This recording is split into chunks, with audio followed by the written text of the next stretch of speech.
Hello बच्चों, welcome to my YouTube channel Ganit Guru दीपक। आज हम इस एक्सरसाइज का क्वेश्चन नंबर 8 सॉल्व करने वाले हैं। एक्सरसाइज है अपनी जो चल रही थी 11.1, एरिया रिलेटेड टू सर्कल। अभी देखो करते हैं question number 8। A horse is tied to a peg at one corner of a square shaped grass field of side 15 meter by means of a 5 meter long rope find। तो इसमें हमें क्या क्या find करना है? दो चीज़ें फाइंड करनी है। सबसे पहले तो the area of that part of the field in which the horse can graze, and second चीज़ जो हमें फाइंड करनी है the increase in the grazing area if the rope were 10 metre long instead of 5 metre. Use pi equal to 3.14। ठीक है। अब बच्चों इस क्वेश्चन को समझो कि क्या कह रहा है ये क्वेश्चन। ये कह रहा है कि अपने पास में एक स्क्वायर शेप का घास का मैदान है। क्वेश्चन नंबर 8 है जिसका सॉल्यूशन हम करते हैं। सबसे पहले क्वेश्चन को समझो कि बच्चों अपने पास में एक घास का मैदान है जिसकी शेप है स्क्वायर। अब यहाँ पर एक खूंटे से एक रस्सी बांधकर एक घोड़ा है जिसको घोड़े को बांधा गया रस्सी से। अब ये रस्सी की जो लेंथ है बच्चों वो 5 मीटर है। कितनी है? 5 मीटर है। क्लियर है? अब वो घोड़ा कितने एरिया में घास को चर सकता है, उस मैदान का आप एरिया फाइंड करो। तो रस्सी कहाँ कहाँ जा सकती है, वो घोड़ा ये डिस्टेंस कवर कर सकता है इस प्रकार से। तो ये 5 मीटर, तो ये भी क्या हो गया? 5 मीटर हो गया। अब स्क्वायर है तो एंगल तो कितना रहेगा? 90 डिग्री रहेगा। अब ये रस्सी है तो ये रस्सी इस प्रकार से घोड़ा चल सकता है और इतना एरिया वो कवर कर सकता है। इतना एरिया वो घास का मैदान में घास खा सकता है। ठीक है। अब इसी का हमें एरिया निकालना है कि the area of that part the field in which the horse can graze.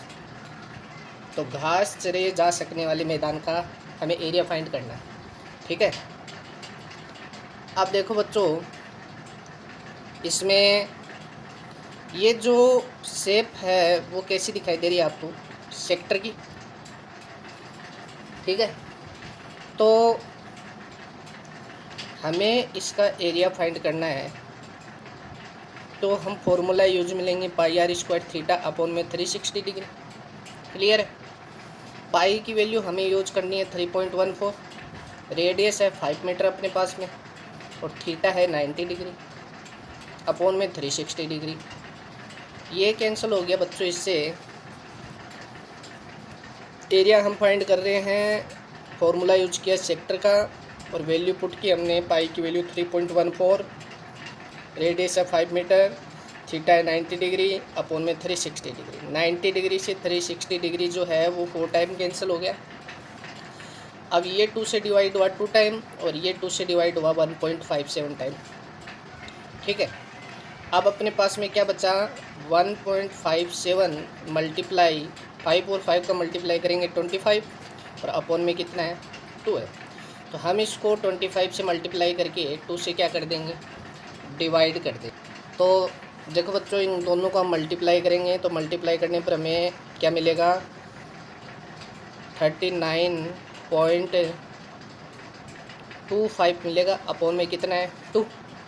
2 से इसको डिवाइड करेंगे तो आएगा 19.625 मीटर स्क्वायर।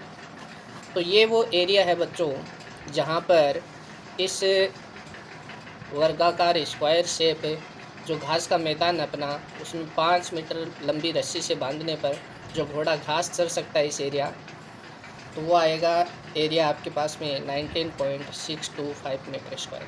क्लियर है? अब इसका सेकंड पार्ट देखो।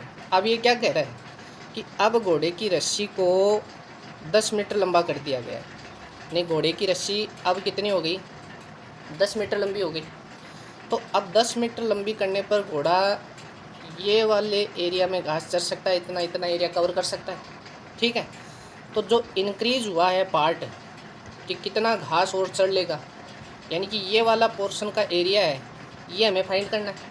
तो हम क्या करेंगे, देखो ये 10 मीटर जब इसको कर दिया हमने रस्सी को, तो वो इतना पार्ट टोटल क्या करेगा, ग्रेज करेगा, खाएगा, घास खा लेगा इतने पार्ट में।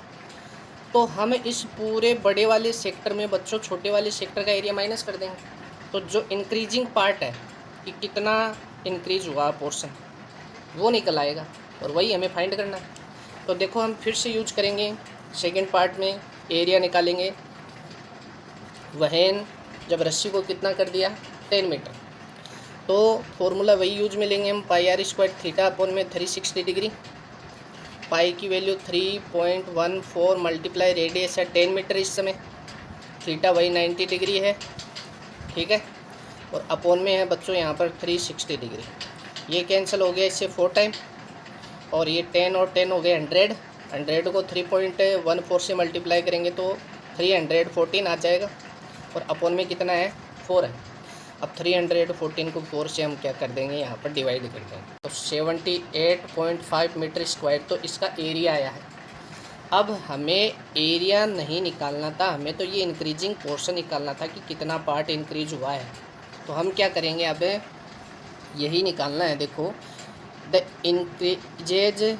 Increase in the grazing area, तो ग्रेजिंग एरिया कितना इंक्रीज हुआ है तो वही निकालना है। तो इंक्रीज पार्ट ग्रेजिंग एरिया का कितना हो जाएगा,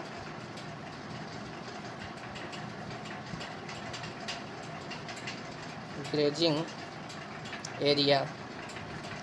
तो हम क्या करेंगे बच्चों, इस बड़े वाले सेक्टर में ये छोटा वाला सेक्टर माइनस कर देंगे, तो जो इंक्रीजिंग पार्ट है वो निकल आएगा। तो ये आ जाएगा 78.5 माइनस 19.625। अब इसको माइनस कर देते हैं 78.5 में 19.625 को, तो अपने पास में बचेगा 5, 7 और 15 में ये गए 7, पीछे बचे 8, और ये आ गए अपने पास में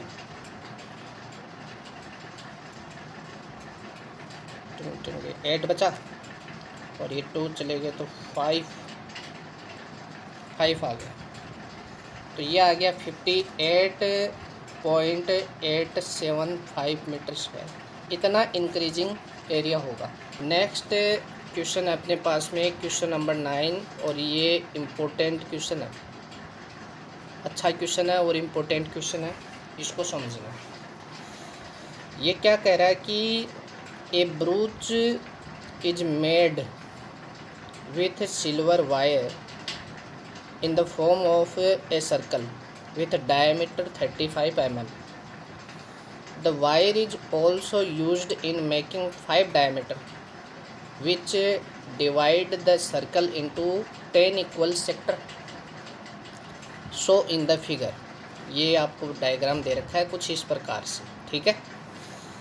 The total length of silver wire required, यानी कि सिल्वर वायर की टोटल लेंथ बताओ, एक तो कितनी होगी। दूसरा हमें पूछा है कि ईच सेक्टर का एरिया कितना होगा। तो जो ब्रूच के अंदर जो सेक्टर बने हुए हैं ना, उसमें से एवरी सेक्टर का एरिया बताओ। तो एक सेक्टर का जितना होगा उतना ही सबका हो, तो हम किसी एक सेक्टर का एरिया फाइंड कर लेंगे। क्लियर है। अब देखो इसको समझो, ये क्या कह रहा है भाई, क्वेश्चन नंबर 9 है अपने पास में कि अपने पास में बच्चों एक वायर है, ये अपने पास में एक वायर है, क्लियर है, ये वायर है। अब इसमें से एक पार्ट इस वायर का काटा गया, एक पार्ट हमने कट कर लिया इस वायर का, क्लियर है।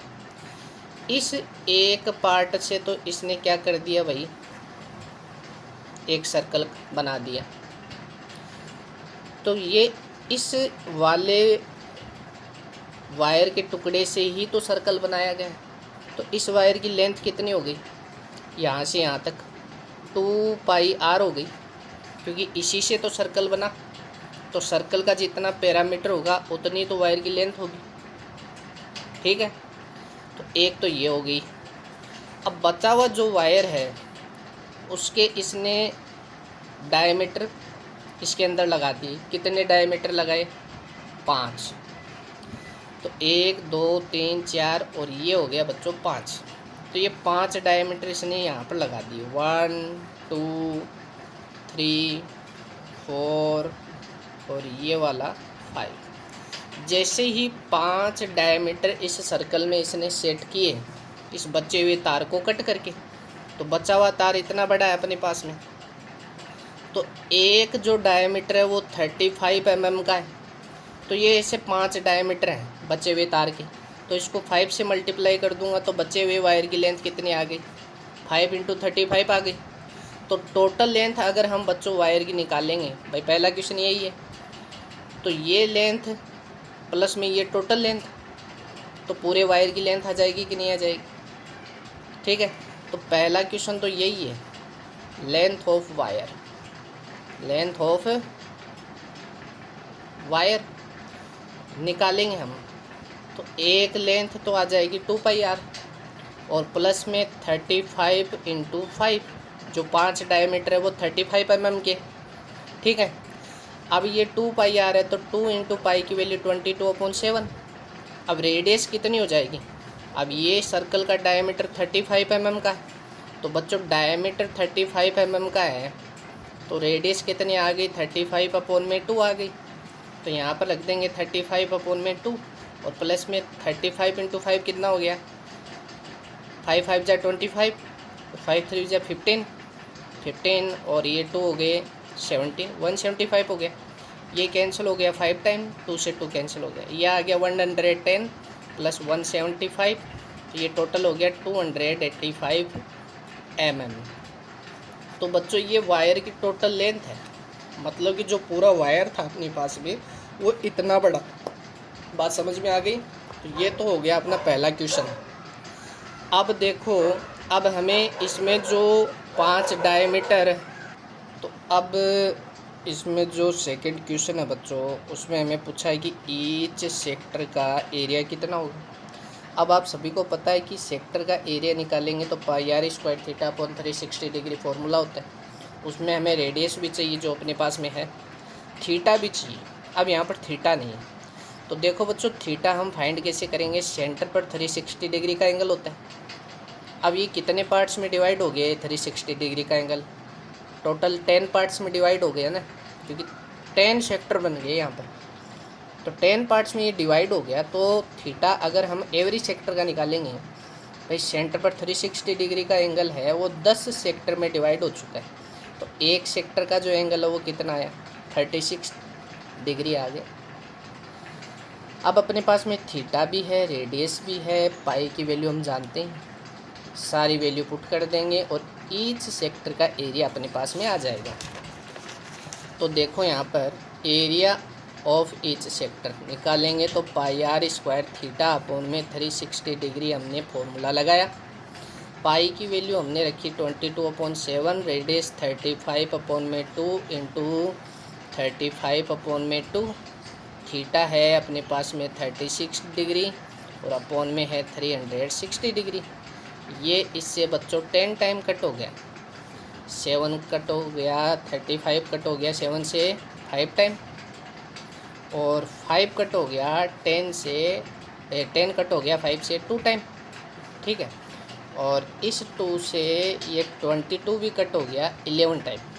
तो अपने पास में बचा 11 × 35 अपॉन में क्या बचा अपने पास में 4। अब इसको 11 से मल्टीप्लाई कर देंगे तो ये आ जाएगा 385 अपॉन में 4 मिलीमीटर स्क्वायर। ये अपने पास में ईच सेक्टर का एरिया आ जाएगा।